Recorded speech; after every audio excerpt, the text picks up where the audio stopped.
రైతన్నకు ఇసుక దెబ్బ, లారీలతో దుమ్ము ధూళి, మిరప పత్తి వరికి భారీ నష్టం. రోడ్లపై నీళ్లు కొట్టించని నిర్వాహకులు, మెయిన్ రోడ్డుపై లారీల క్యూ, అన్నదాతలకు తప్పని గోస. అయితే 24/7 అంటే మన ఈ వాక్యం ఎక్కడ చూస్తామంటే ఎమర్జెన్సీ సర్వీసులలో చూస్తాం. 24/7 ఎక్కడ చూస్తాం? ఎమర్జెన్సీ సర్వీసులలో ఈ లైవ్ న్యూస్ ఇచ్చినప్పుడు మేము కూడా 24/7 అట్లా చేస్తూ ఉంటాం, అంతే కదా.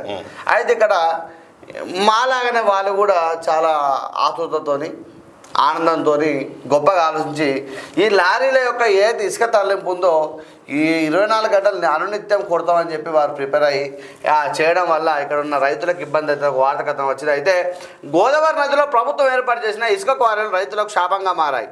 క్వారీల నుంచి ఇసుక తరలించే లారీలు పచ్చని పంట పొలాలపై దుమ్ము పోస్తున్నాయి. అయితే నిత్యం వందలాది లారీలు ఇసుక తరలిస్తున్న క్రమంలో పంటలు నాశనం అవుతున్న నిర్వాహకులు అధికారులు పట్టించుకోవడం లేదు. లక్షలాది ఇది ఎక్కడంటే మహదేవ్పూర్ నుంచి జయశంకర్ భూపాలపల్లి దగ్గర నుంచి వచ్చింది. గోదావరి పరివాహక ప్రాంతం నుంచి వార్త రావడం జరిగింది. అయితే లక్షలాది రూపాయల పెట్టుబడితో సాగు చేసిన పంటలు దుమ్ము ధూళితో నిండిపై తీవ్ర నష్టం జరుగుతుంది. రోజు వేలాది లారీలు ఇసుక కోసం రావడంతో తమ పంట చేలు దుమ్ముతో నిండిపోతున్నాయని, చేతికొచ్చే పంట కాస్త దుమ్ము పాలవుతుందని రైతులు ఆవేదన వ్యక్తం చేస్తున్నారు. జయశంకర్ భూపాలపల్లి జిల్లా మహదేవ్పూర్ మండలంలో నిర్వహిస్తున్న ఇసుక కార్యాల వల్ల పచ్చని వ్యవసాయ భూములు కాస్త దుమ్ముతో రైతుల నోట్లో మన్ను పంటలు తయారయ్యాయి. ప్రతినిత్యం అడ్డు అదుపు లేకుండా లారీల లోడింగ్ కాస్త మందగించడంతో 24/7 ఆన్లైన్ బుకింగ్కు అనుమతి ఇవ్వడంతో లారీ డ్రైవర్లు పంట చేలలో మలమూత్ర విసర్జనలు చేస్తూ నాశనం చేస్తున్నారు. ఈ ప్రాంతంలో లక్షలాది రూపాయలు పెట్టుబడి పెట్టి సాగు చేసిన మిర్చి, వరి పంటల దుమ్ము నిండిపై పంట అక్కరకు రాకుండా పోతున్న రైతులు ఆవేదన వ్యక్తం చేస్తూ ఉన్నారు. ఇక్కడ మీరు గమనించవచ్చు, చిత్రంలో లారీలు కూడా ఒక లైన్ ప్రకారం పెడతారు. వందలాది లారీలు ఉంటాయి. 100 లారీలు ఉంటాయి. మరి ఇప్పుడు వాళ్ళు ఒకటో రెండో తేడిపోతారు, రోడ్ పక్కకు పోతారు, పంట పొలాల్లో పోతారు.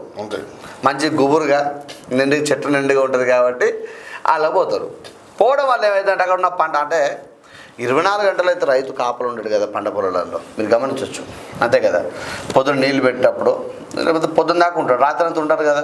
వీళ్ళంతా చేసే ఘనకార్యాలంతా కూడా రాత్రి ఘనకార్యాలు ఉంటాయి కాబట్టి ఈ మిరప తోటలకైతే ఎవరెవరు కానీ పత్తి చేనులలో ఈ వరి పండ్లలో పోయి అంతా కూడా నాశనం చేస్తూ ఉన్నారు. అయితే ఇక్కడ గమనించండి మిత్రులారా, ఏదైతే ఉందో మహదేవ్పూర్ దగ్గర నిర్వహిస్తున్న ఇసుక కార్యాలు ఏదైతే ఉన్నాయో 24 గంటలు నడవడం వల్ల అక్కడ పూర్తిగా ఉన్న రైతుల యొక్క దుమ్ము ధూళి పడడమే కాదు, అక్కడ అంతా కూడా ఇంకెక్కువ తక్కువ అయితే ఈ లారీలు బస్తాలు నింపకపోయినా దిక్కు దిగాని లేదు.